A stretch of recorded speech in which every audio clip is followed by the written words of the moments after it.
Viewers, कैसे आप? उम्मीद है आप सब लोग खैर और खैरियत से होंगे और मेरी खुदा ताला से दुआ है कि आप सब लोग खैरियत से हों।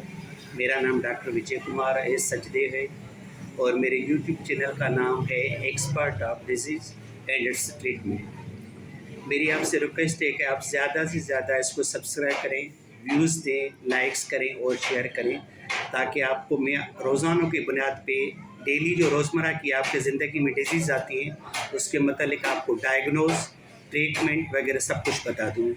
तो आज का मेरा जो टॉपिक है वो है हेयर लॉस, जिसको हम कहते हैं बालों का गिरना।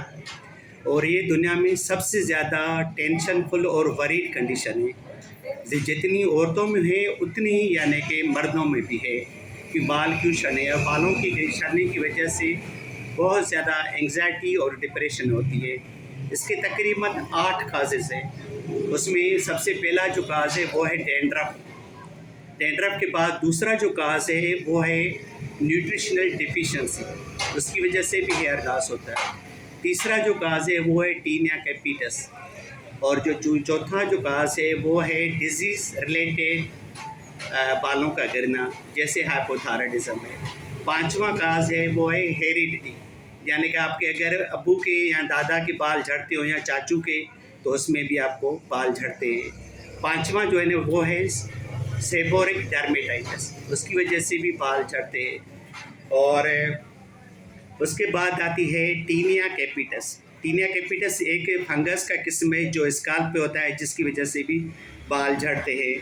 और दूसरा होता है एलोपेशिया एरिएटा, ये स्मॉल स्पेस आप जो है फंगस एरिया होती है जहाँ पे आपके बाल जो है झड़ते हैं, जैसे स्काल्प पे, आपकी मूछों पे और आपकी जो है दाढ़ी पे, वहाँ पे जो है थोड़ी जो है बालों के झड़ना होता है।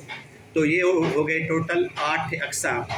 तो सबसे पहले हम शुरुआत करेंगे डैंड्रफ से। तो डैंड्रफ कैसे होती है?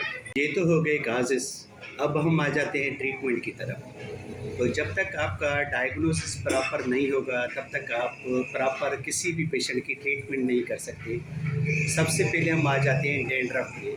तो डैंड्रफ में क्या होता है? तो ये तो सबसे कॉमन डिजीज़ है, हर किसी को पता होता है।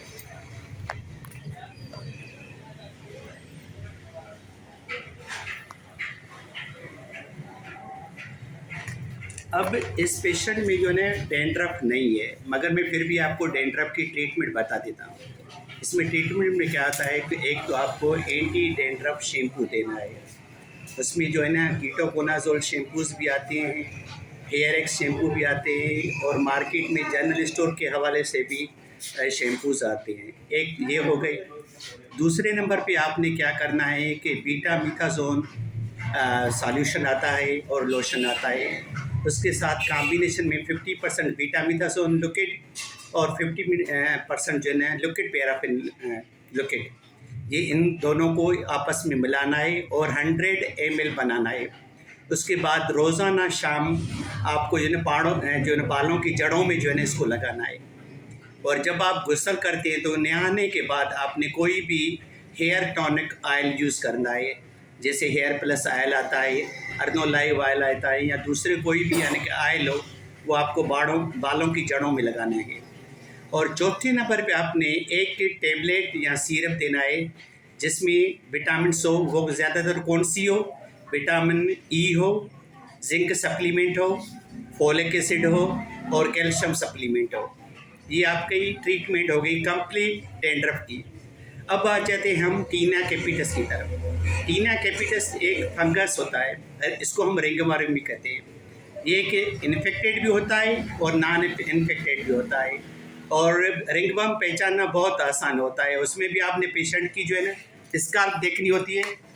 आपने स्काल्प देखी, उसमें ये देखना है कि ये इन्फेक्टेड है या नॉन इन्फेक्टेड है टीनिया कैपिटस। अगर इन्फेक्टेड है तो आपने उसको एंटीबायोटिक देना है और उसके साथ आपने जो है ना शुरुआत में जो है ना वेटनोवेटिन लोशन विथ लिक्विड पैराफिन के साथ देना है और एंटीहिस्टामिन देनी है। और पहले आपने इन्फेक्शन कवर करना है, या फ्यूसिडिक एसिड आती है, क्रीम आती है हमारे पास, वो आपने दे देनी है। पहले इसको इन्फेक्शन फ्री टीनिया करना है। जब इन्फेक्शन फ्री टीनिया हो जाए तो उसके बाद आपने देनी है anti fungal, anti histamine, oral form में भी और लोकल एप्लीकेशन में भी। लोकल एप्लीकेशन में आपकी क्रीम भी आती है और लोशन भी आता है, और टेबलेट फार्म में और कैप्सूल फार्म में आपको एंटी फंगल भी आते हैं। और उसके साथ अगर इचिंग है तो आपने कोई भी एंटी हिस्टामिन देनी है, चाहे वो टेबलेट फार्म में हो चाहे सिरप फार्म में हो। इसमें ज़्यादातर हम यूज़ करते हैं टर्बिनाफिन सॉल्यूशन आता है, टेबलेट टर्बिनाफिन आती है, उसके बाद आता है फ्लूकोनाजोल, वो सिरप फार्म में भी आता है, कैप्सूल फार्म में भी आता है, और उसके साथ आता है ट्रेवोजन क्रीम आती है, ट्रेवोकार्ड क्रीम आती है, यानी कि कोई भी एंटी फंगल सॉल्यूशन उसके साथ आपने जो ओरल फार्म में एंटी फंगल ज़रूर देनी है। अगर इचिंग है तो एंटी हिस्टामिन देनी है। उसके बाद आ जाती है malnutrition related hair loss. उसमें पेशेंट की जो स्काल्प है वो नॉर्मल आती है, उसमें आपको फंगस का कोई भी साइन नज़र नहीं आएगा, और आपको जो है ना डैंड्रफ का भी कोई साइन नज़र नहीं आएगा। मगर उसमें ये हिस्ट्री आपको मिलेगी कि पेशेंट की जो ग़िज़ा है वो प्रॉपर नहीं है, उसमें ना जिंक है, ना कैल्शियम है, ना फॉलिक एसिड है, ना विटामिन ई है। तो आपने इसको जो है ना मेडिकल के हिसाब से भी देनी है, टेबलेट या सिरप फॉर्म में, जिसमें जिंक भी हो, विटामिन ई भी हो, और कैल्शियम सप्लीमेंट भी हो, और फॉलिक एसिड भी हो। और अगर ग़िज़ा की बात करें तो आपने ज़्यादा से ज़्यादा पेशेंट को कहना है कि मछली खाए, अंडा खाए, मीट खाए और मिल्क यूज़ करें। ये हो गई न्यूट्रिशनल हेयर लॉस के कासेस। अब चौथे नंबर पे आते हैं हम डिजीज़ रिलेटेड हेयर लॉसेस। कौन सी चीज़ जिसकी वजह से हेयर लॉस होता है? इसमें सबसे ज़्यादा जो कॉमन डिजीज़ मैंने देखी है अपनी लाइफ में वो है हाइपोथायराइडिज्म। तो हाइपोथायराइडिज्म को पहले तो आपने कंफर्म करना है, थायराइड प्रोफाइल टेस्ट आती है उसमें देखना है।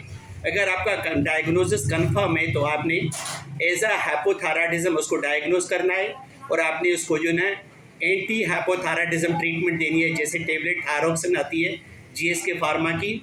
उसके बाद आपने जो है फूड सप्लीमेंट्स देनी है, और टेबलेट फार्म में भी सप्लीमेंट्स देनी है, और उसके साथ कॉम्बिनेशन आपने बीटामिथासोन विथ लिक्विड पैराफिन ये भी अप्लाई करना है, और नॉन केमिकल शैम्पू में नाम लेता हूँ जिसमें कोई भी केमिकल ना हो, जैसे यहाँ पाकिस्तान में बायो आमला शैम्पू आता है वो यूज़ करें, फूड सप्लीमेंट यूज़ करें, एंटी थायराइड यूज़ करें, और बीटामिथासोन विथ लिक्विड पैराफिन लगाए, और हेयर प्लस ऑयल जो भी आता है, जैसे पाकिस्तान में हमारे यहाँ अर्दोलाइव आता है और हेयर प्लस ऑयल आता है। ये हो गई आपकी डिजीज़ रिलेटेड हेयर लॉसेस के काजेज़ आ गए। अब आ जाते हैं हम एलोपेशिया एरिएटा में। एलोपेशिया एरिएटा में ये होता है कि आपके बाल थोड़ी सी स्पेस से आपके बाल जो है ना बिल्कुल यानी कि झड़ जाते हैं या गिर जाते हैं, जैसे यहाँ पे हो जाता है स्काल्प में, मगर एरिया बहुत कम होगी, और कभी कभार यहाँ पे जो है ना मुशों पे भी होती है, और कभी कभार यहाँ दाढ़ी पे भी होती है। तो इसको हम एलोपेशिया एरिएटा कहते हैं। इसमें जो है ना रिलायबल ट्रीटमेंट जो है वो है सबकुटिनस यूज़ ऑफ इंजेक्शन केनाकार्ड। आप उसको यूज़ कर सकते हैं, उसके आपको रिलीफ मिलेगा। उसके बाद हम आ जाते हैं, इसका दूसरा जो काज है वो है जेनेटिकली या हेरिडिटी हेयर लॉस। उसमें आपके जिन्हें अगर पेशेंट के आप हिस्ट्री लोगे तो आपको बताएगा कि उसके अब्बू, उसके चाचा या दादा के हेयर लॉसेस होते थे after 40 years of the age या before 40 years of the age. जैसे इसमें पेशेंट को देखिए आप, ये जो है ना ये हेरिडिटी हेयर लॉस है, ये इसमें कोई भी डिजीज़ नहीं है, यानी कि आप इसको एलोपेशिया एरिएटा भी नहीं कहेंगे, आप इसको जो है ना डैंड्रफ भी नहीं कहेंगे। तो इसमें जो है सबसे जो बेहतरीन जो ट्रीटमेंट है वो है हेयर ट्रांसप्लांटेशन। आप इसकी हेयर ट्रांसप्लांटेशन करवाएंगे, ये पेशेंट ठीक हो जाएगा। उसके बाद हम आ जाते हैं रेडियोथेरापी। रेडियोथेरापी की वजह से भी हेयर लॉसेस होती है, और ये ज़्यादातर पेशेंट्स वो होते हैं जिनको कैंसर होती है।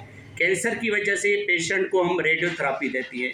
तो जब तक रेडियोथेरापी चलेगी आपके हेयर लॉसेस होते रहेंगे। जब जैसे ही आपकी जो ना रेडियोथेरापी का ख़त्म हो जाएगी तो कुदरती तौर पे आपको जो ना हेयर ग्रोथ हो जाएंगी।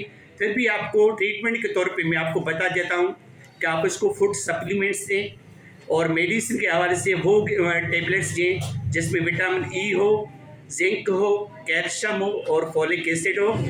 और उसके साथ आपने देना है betamethasone lotion along with liquid paraffin combination में आपस में मिला के रोज़ाना 1 मरतबा आपने बालों की जो है जड़ों में यूज़ करनी है। और उसके साथ आपने गुस्ल लेने के बाद हेयर के रूट्स में हेयर प्लस ऑयल ज़रूर यूज़ करना है।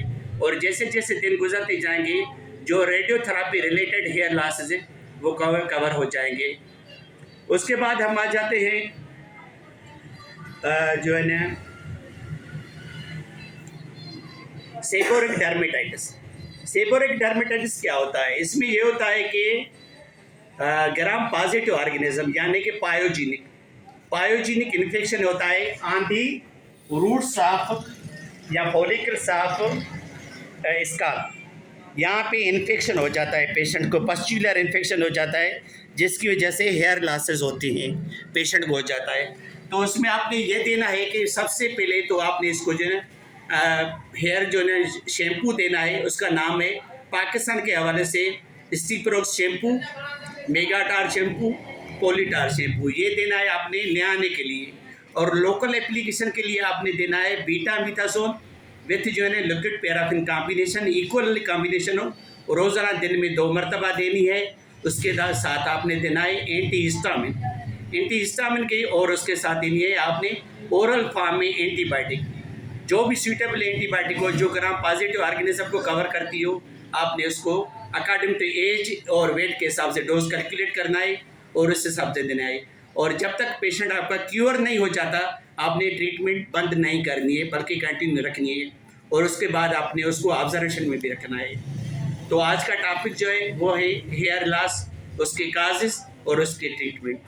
Thanks a lot, God bless you.